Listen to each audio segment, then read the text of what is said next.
Stop, you haven't subscribed to the channel yet. Subscribe now, we have new stories every day.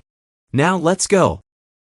I remember the first time I saw Claire, a spring day during high school. Her fiery red hair and striking green eyes immediately captured my attention.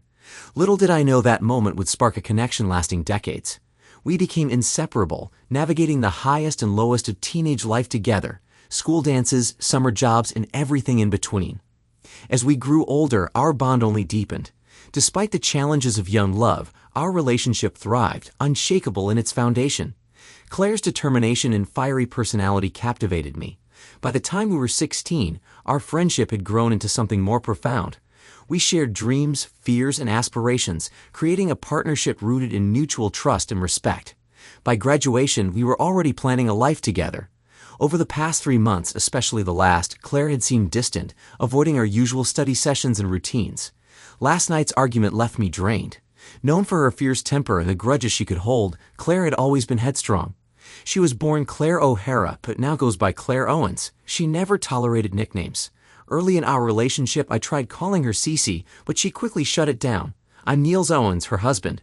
We've been together since high school, dating from 16 and married for 22 years out of the 26. We've been a couple.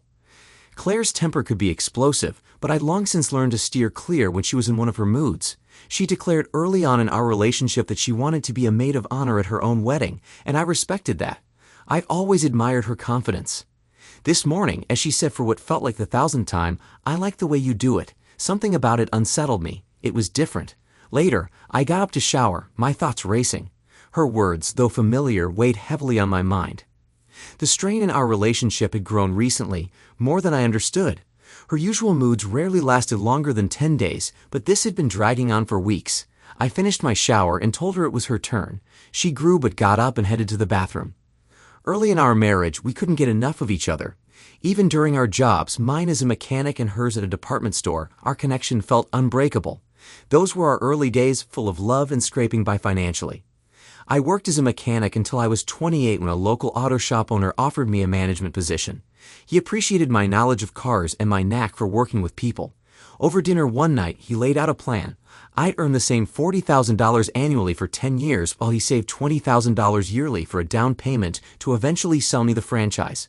We shook on it, and I gave my 2 weeks' notice. This job brought flexibility, allowing me to attend my kids' sports games, though it meant working evenings and weekends.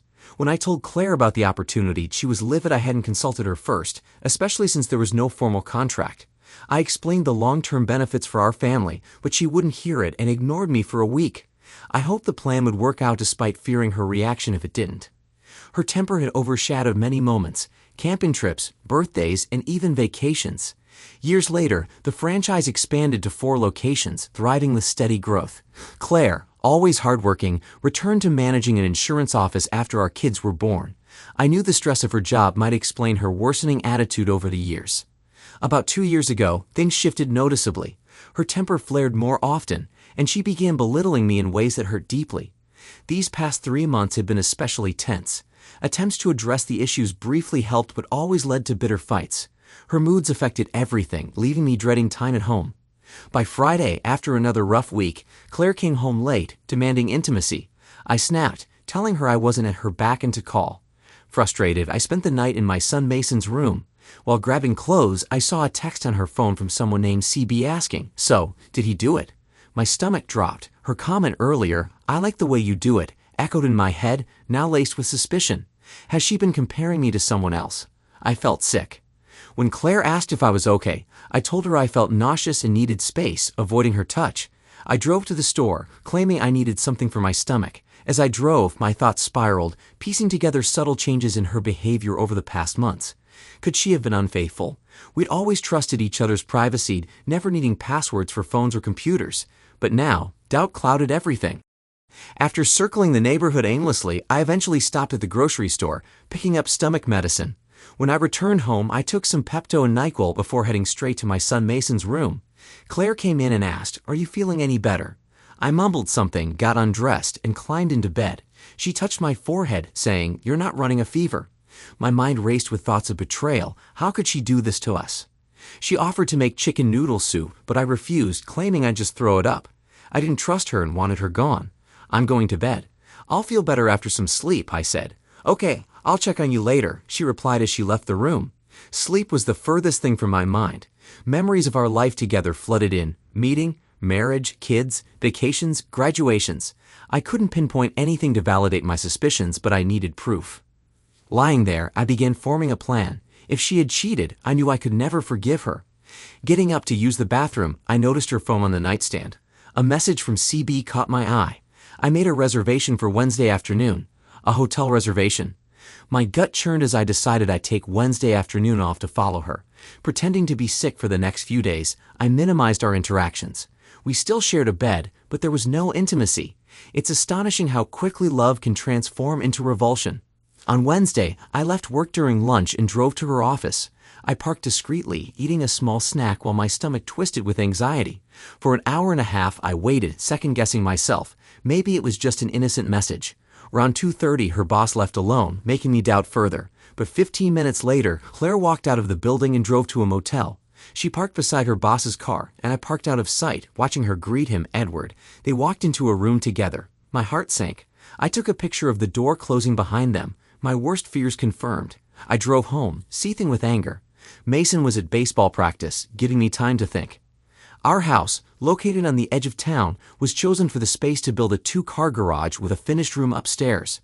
My man cave had everything, a hoist for working on cars, tools, and even a bed for when I was in the doghouse. I moved my clothes and toiletries there, preparing for what was coming. When Claire arrived home around 5:30, I was watching TV, ignoring her. She asked about Mason, and I replied curtly that he was likely out with friends. She then suggested we spend the evening together, hinting at wanting something from me. Playing along, I agreed. As she emerged from the bathroom, I saw her not as the woman I'd married, but as the 42-year-old stranger she'd become. To cope, I closed my eyes, trying to imagine anything else. Opening the nightstand drawer, I started rummaging. "What are you doing?" she asked. "Getting protection," I replied calmly, making it clear I didn't trust her. She exploded, accusing me of being a failure for not asking for a raise in 8 years. "I've lost all respect for you," she yelled. I got dressed and left for the garage. From there, I heard her screaming for me to come down and face her. Anticipating her temper, I called the police. Her rage escalated as she pounded on the garage door, shouting obscenities. Then it went eerily quiet. A moment later, I smelled something burning. Looking out the window, I saw my garage engulfed in flames, with Claire standing outside, grinning. I escaped through a side window, twisting my ankle as I jumped. Crawling to safety, I could hear her hurling insults until the police arrived. One officer called for the fire department while another restrained and handcuffed her. She screamed, "Take it away, you idiots! Burn his precious doghouse to the ground." At the station, I gave my statement while Claire was charged with arson and possibly attempted murder. The officer suggested I contact a lawyer about a restraining order. That night, I called my attorney, who referred me to a criminal defense specialist. The next day, I filed for a restraining order preventing Claire from coming within 500 feet of me, my workplace, or our home. Claire remained in jail until her arraignment. I told Mason and my daughter, Megan, what had happened. Megan wasn't surprised, having seen her mom's anger firsthand. She hugged me, offering quiet support. Mason, however, was furious but assured me he'd eventually come to terms with it. Over the weekend, I dealt with the wreckage of the garage. Some tools were salvageable, but my diagnostic equipment was ruined. Insurance coverage was uncertain since Claire co-owned the property. Reflecting on her life, I realized our trust was irreparably broken. I began researching Edward Burgess online, hoping to understand how this had started. Hired 2 years ago as a general manager at Claire's office, his arrival coincided with her change in behavior. Divorced with 3 kids, he lived an hour away. I planned to reach out to Claire's boss on Monday, a man I knew from company events and from servicing his car at my shop. Sunday night, Claire called. "I'm sorry for setting the garage on fire," she said. "So what?" I replied curtly. "Does that mean I can come home now?" she asked. "No. I filed a restraining order," I said. "Mom and Dad bailed me out," she added with frustration. "I'm not thrilled," I retorted. "Neither am I," she said. "Can we talk and work this out?" she asked, her tone softening. "No, Claire. There's nothing left to work out. Niels, you know I love you. It's just my temper," she pleaded. "No, I don't know if you love me. If you did, you wouldn't have slept with your boss," I countered. "That's not true," she snapped defensively. "What's not true?" "That I don't know if you love me or that you're sleeping with him," I demanded. "Both," she replied. "Claire, I saw you with him at the motel." "Don't deny it," I said. She gasped audibly. "Why?" I asked, pressing her for answers. It was a mistake, a one-time thing, she claimed. Nonsense, Claire. I'm tired of your lies, I said before hanging up and shutting off my phone. About half an hour later, her father, Mr. O'Hara, who had always been like a second dad to me, knocked on my door. His face reflected confusion. What did she tell you? I asked. That you two had a fight and you kicked her out, he replied. How did she explain being in jail? I questioned. She says she was burning your car manuals in the garage, and it got out of hand, he answered. Shaking my head, I told him, you need to get the truth from her. Are you going to tell me what happened? He asked. I don't think you want to hear it, Mr. O'Hara, I replied. Why the formalities? You know I consider you my son, he said, because soon we won't have that relationship. You'll probably hate me, I explained. Is it really that bad? He asked hesitantly. I nodded, and he seemed to understand. No father wants to imagine his daughter doing such things. Later, I received a text from him. I'm sorry. Claire must have confessed. I suspected their home was filled with heated arguments that night. The next day, I called her boss. Niels, how are you? He asked, recognizing my name. I'm sorry, sir, but this isn't a pleasant call, I began. Oh, he said, waiting. Claire and I are getting a divorce because she's been having an affair with Edward Burgess, I explained. Oh, no, he replied, sounding regretful. I knew I should have trusted my instincts. I should have looked into Edward more carefully. This isn't your fault. They're both adults, I reassured him. Niels, give me until the end of the week. I can't change what happened, but I can address this, he offered. Sir, if you fire Claire, it will hurt me financially during the divorce. I'd appreciate it if you kept her employed, I requested. She's always been a great employee, so yes, I'll keep her, he agreed. I thanked him, knowing he was a good man. The divorce papers were served to Claire discreetly at work. She called me immediately, starting with, "You got in, prick." I hung up. Being a mechanic, I knew how to dismantle a car without leaving a trace. Edward's Lexus was about to need a new engine. By Friday, Edward's car broke down, making him late to work. Shortly after, he was fired for unbecoming behavior. Claire called again, furious. What did you do? She demanded. What are you talking about? I asked, feigning ignorance. You know exactly what I mean, she snapped. Claire, talk to our lawyers. Don't call me again, I said, hanging up. My revenge wasn't over.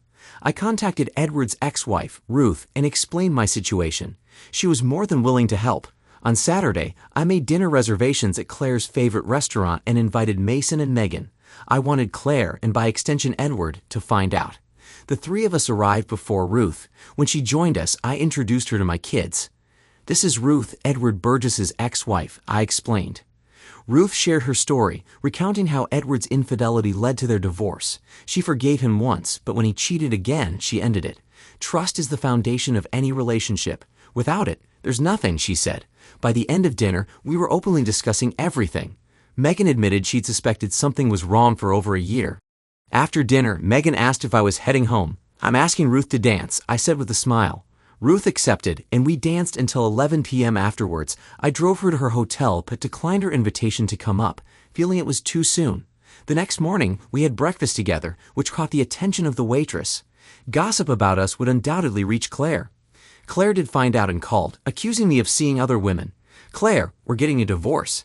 Nothing you do will stop it, I told her firmly. She finally signed the papers after a conversation with her father. At Megan's graduation, I saw Claire for the first time since our split. She looked older and thinner. Are you still seeing Edward's ex? She asked bitterly.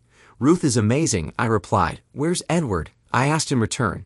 He got fired and moved out of state, she admitted. You didn't love me enough, I said, walking away as she broke down in tears.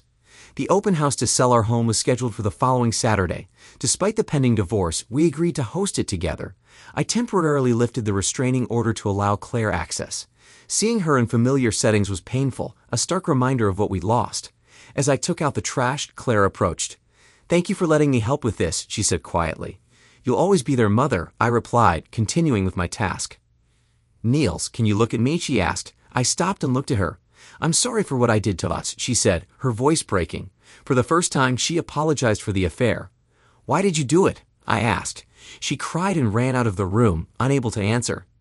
Months passed, and the divorce was finalized. Last year, Megan received her college acceptance letter, and Mason opened his auto repair shop. We sold the house, splitting the small equity left after taking a second mortgage to pay for tuition and start Mason's business. Claire pleaded guilty to arson, receiving 2 years probation, anger management classes, and therapy. When the divorce was finalized, Claire asked to meet for dinner. Nervous but looking healthier, she apologized again. I lost respect for you, Niels.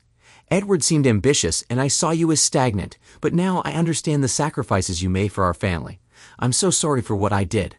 Thank you, I said to Claire during our dinner, and I'm sorry I didn't live up to your expectations. We parted with a hug, and she offered to be there if I ever needed someone to talk to. While I appreciated the gesture, I doubted I'd take her up on it. On the way home, I called Ruth. Are you still available? I asked. I'm available, she replied. When can we meet? I inquired. Your place or mine? She asked. Yours, I replied. We had a fantastic dinner at her house. Wanting to be honest, I told her, Ruth, I really like you. I'm not sure where this is going, but I need you to know my reasons. First, you're an amazing woman. Second, I want revenge. You're the first person I've been with since my wife cheated on me, and I don't want you to feel used. I respect you. Ruth smiled and replied, I've realized I want you too. Part of me wants revenge as well. I never got back at Edward for the other women he cheated with. Let's even the score. With that, we headed to the bedroom. An hour later, I lay there thinking about Claire and the early days of our relationship.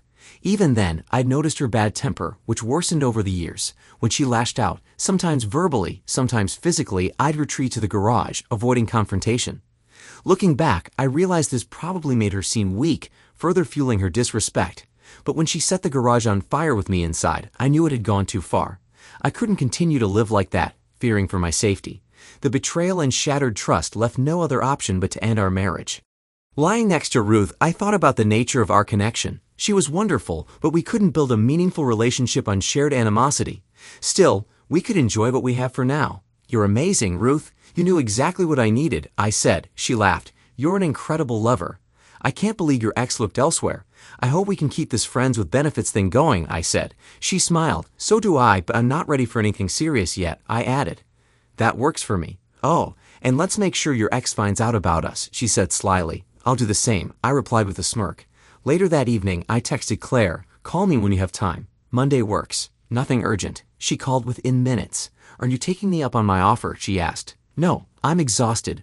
Ruth is very energetic, I replied. Silence followed before I heard her counting to 10. A sign or anger management classes had partially worked. I didn't call you, I texted. You could have waited until Monday, she snapped. I'm sorry, she added, trying to recover. I wanted to discuss Megan's plans, any vacations I should know about, I asked. I'll talk to her and get back to you, she said curtly.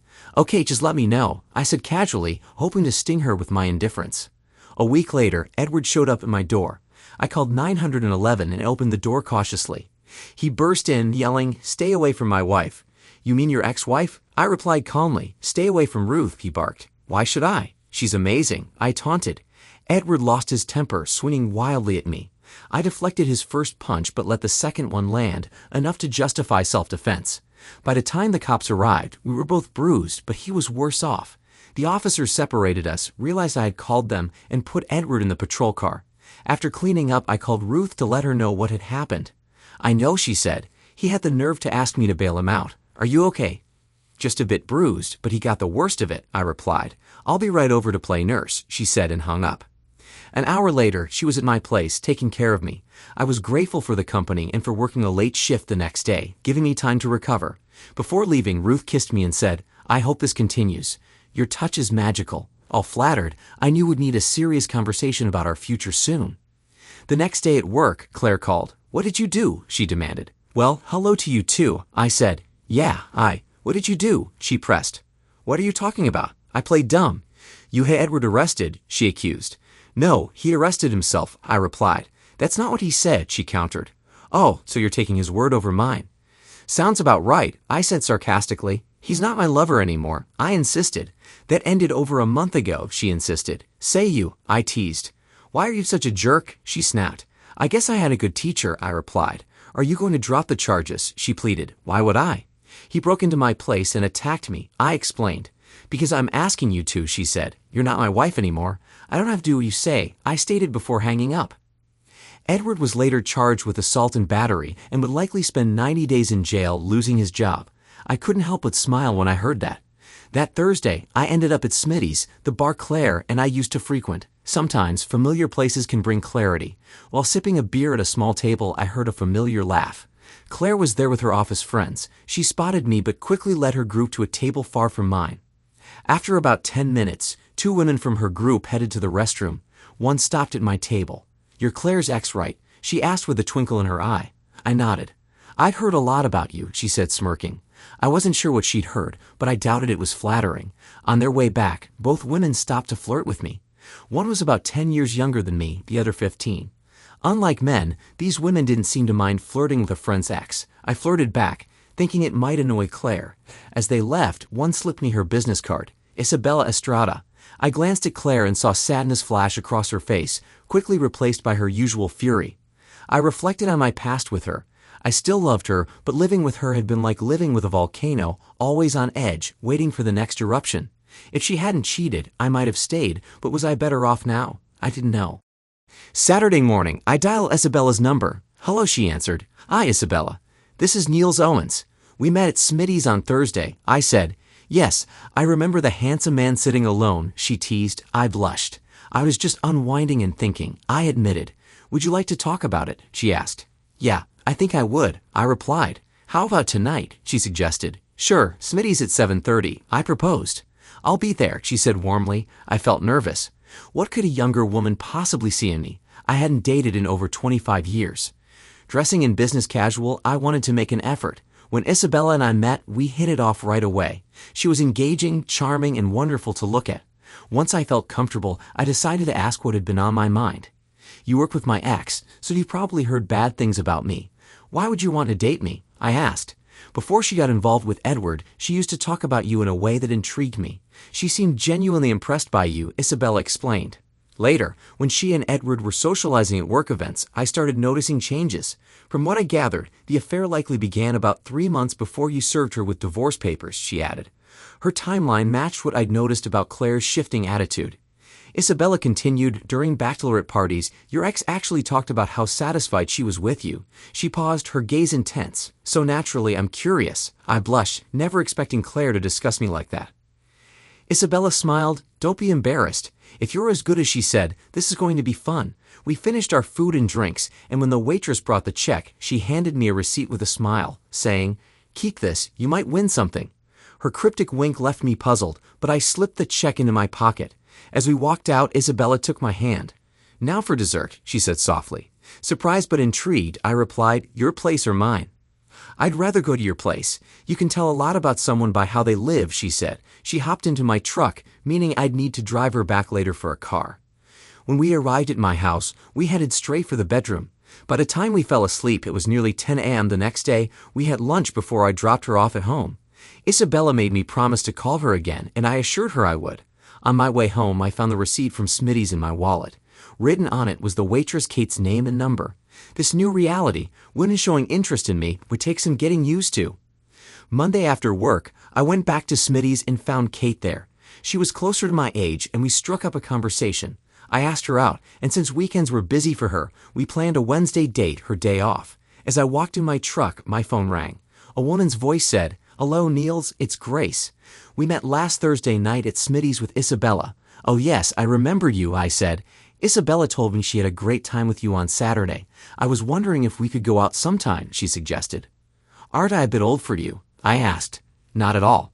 I prefer older guys. They're more mature and easier to get along with," she replied.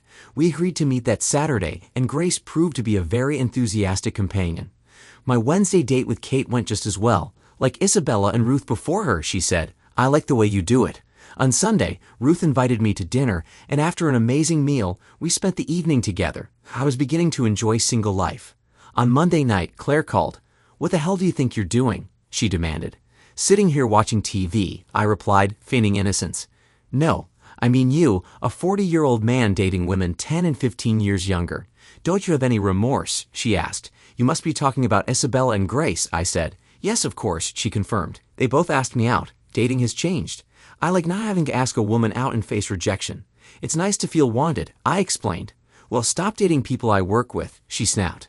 "Why would I?" I asked. "Because I said so," she replied. "We're not married anymore. I'll date whoever I choose," I asserted. "You're doing this just to make my life harder," she accused. "No, but if it does, that's a bonus," I teased. "How does dating them affect you?" They whisper behind my back. They say, "I can't believe she let him go." "It's humiliating," she admitted. "I'll ask them to keep things private if that helps," I offered. No, just stop seeing them, she demanded. That's not going to happen unless they want to end it, I said firmly. You're in a hole, she said, hanging up. I smiled, thinking about the women I'd met. They did wonders for my confidence. By Thursday night, Claire called again, this time about Kate. She's more age-appropriate, I thought aloud before answering. Now what? I asked. The waitress at Smitty's. Really, she said. I thought you didn't want me dating younger women, I replied. I don't want you dating at all, she said. I'm constantly answering questions about why I let you go, she fumed. Tell them I wasn't right for you or that you found someone more compatible, I suggested. After a pause, she muttered, I'll just tell them I was stupid, and hung up. Sitting back, I reflected on our life together. We had good times, but things began unraveling when Edward was hired. Maybe the affair started sooner than I realized. Now, Claire seemed remorseful. Part of me felt vindicated that she regretted her choices, but another part wished things could have worked out. That night, Isabella called. What's up? She asked. Just bought a case of beer to draw my sorrows, I replied. Can I help with that? She offered. You might be just what the doctor ordered, I said. Over the next year, my list of friends with benefits grew. Isabella, Grace, Ruth, and Kate all enjoyed their time with me, and I didn't turn any of them down. Each woman became a unique and pleasurable adventure. Claire eventually got used to hearing about me with different women. One day at Smitty's, she asked me out. We were good together. Why not for old time's sake, she suggested. I can't, I said. When we were together, everything I did was out of love. Now, it would just be out of convenience. I understand, she said sadly and returned to her table. Finally, the day came when I was awarded the Auto Pro Supply franchise. The owner kept his word, and I was able to buy it out on generous terms, setting me up for a prosperous future. I had to take out a loan to secure the Auto Pro Supply franchise, but business was thriving, and I wasn't worried about repaying it. Originally, I pursued this deal for financial stability for Claire and me. Now it was just for me. That evening, I called Claire and invited her to dinner. She agreed, so I made reservations at the finest restaurant in town and arranged for a car to pick her up. I told her to dress elegantly. When she arrived, she looked stunning in a long black dress that beautifully complemented her red hair and green eyes.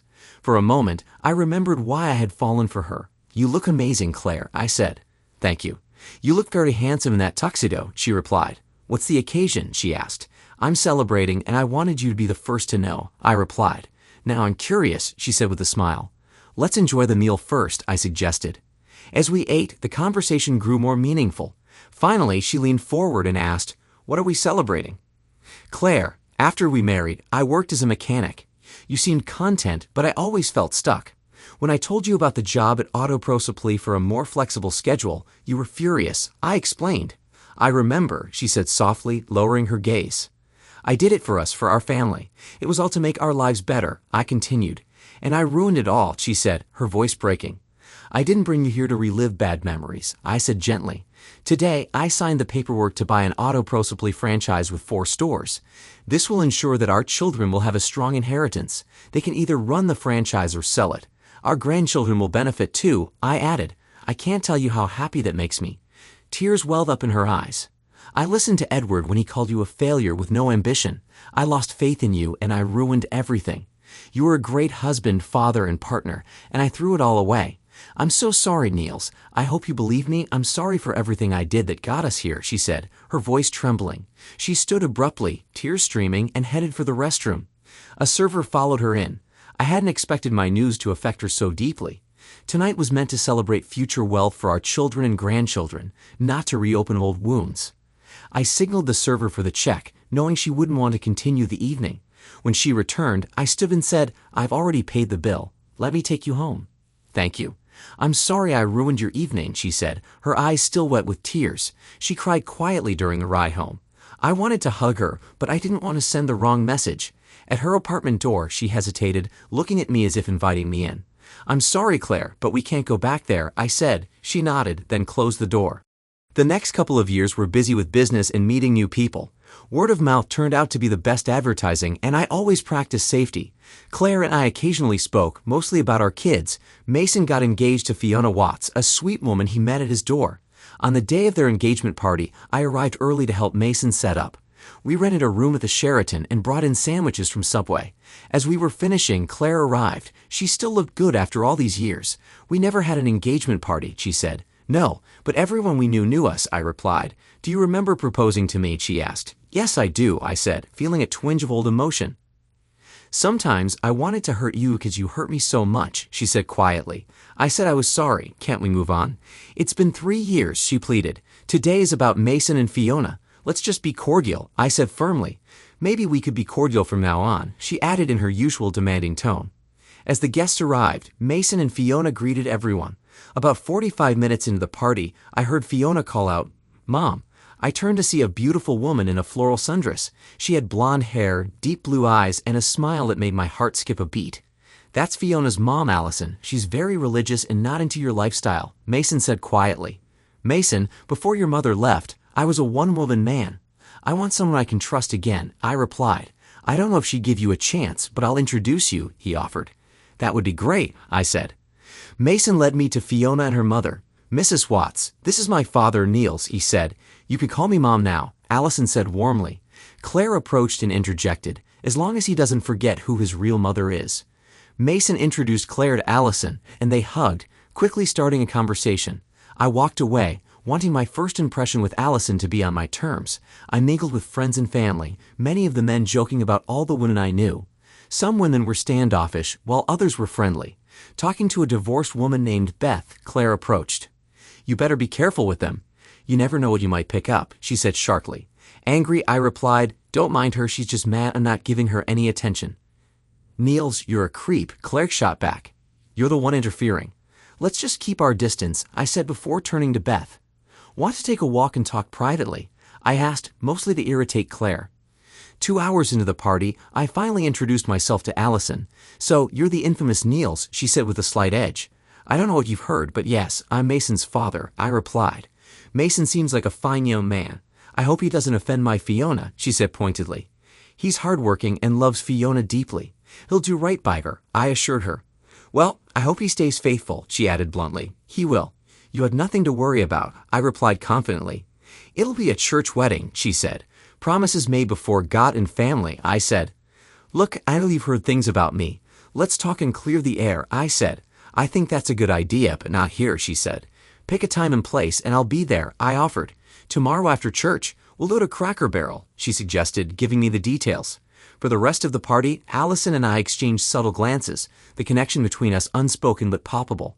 I remained a mystery to most of the engagement party as it wound down.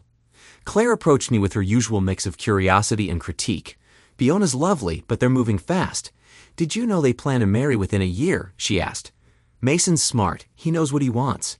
Meeting and marrying quickly can create challenges, but we knew each other for years and still divorced.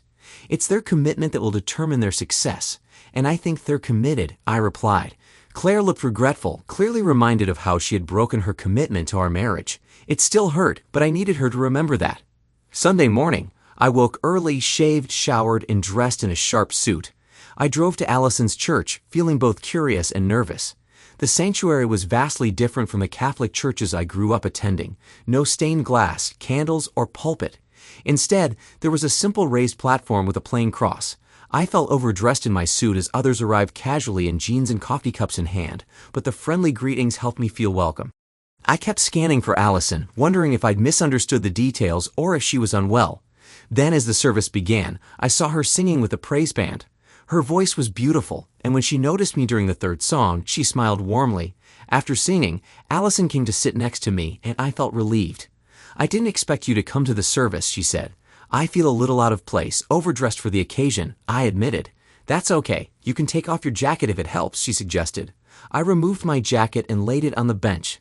"Thank you for sitting with me," I said. "You're my guest," she replied. "Of course I would," she added. The service was unlike anything I was used to, relaxed and pleasant. Afterward, Allison introduced me to the minister and several others as Fiona's future father-in-law.